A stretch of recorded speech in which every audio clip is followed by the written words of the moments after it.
C'est malheureux, malheureusement. Là. Malheureux, vraiment. D'habitude, j'ai pas de trouble là. Non, c'est ma place. En tout cas, c'est étrange, à tout le moins. Ouais.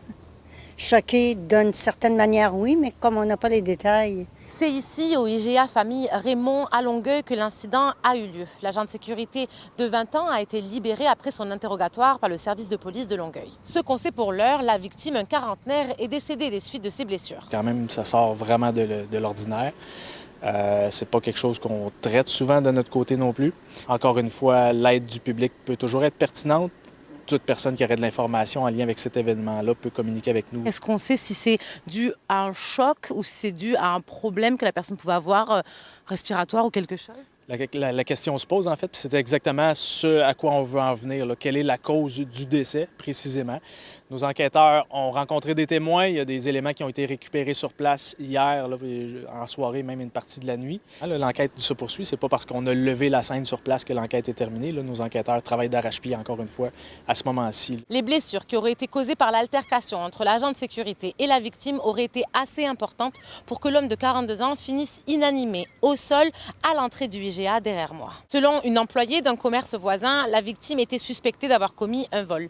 Pour ce qui est de la nature de l'altercation, on sait qu'aucune arme n'a été utilisée. D'après le SPAL, les deux hommes ne se connaissaient pas et l'agent de sécurité n'a pas d'antécédent judiciaire. Le jeune agent de 20 ans était probablement peu expérimenté dans les services de sécurité privés, selon les experts avec qui nous avons parlé. Ce que je peux dire, c'est que dans la formation, on explique aux gens, mais on ne va pas vraiment en profondeur dans la formation par rapport à comment détecter un cas de détresse ou bien quelqu'un qui est en agressivité. Par contre, on explique ce qu'on appelle le continuum de force. On parle de 70 heures de formation. Et on apprend à gérer une altercation physique dans les 70 heures quand même?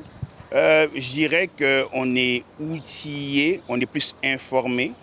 Mais je ne dirais pas qu'il y a des formations dédiées pour ça. C'est que les gens ne sont pas formés en communication tactique ni en désescalade. L'Agence provinciale des agences de sécurité affirme par ailleurs que ce type d'incident n'arrive quasiment jamais dans la profession. Que oui, le métier change, mais en soi, ça demeure notre travail de gérer des gens puis d'être capable d'intervenir dans des situations qui sont délicates. Fait que c'est ça notre métier d'agent de sécurité. Et puis il y en a de différents types, là.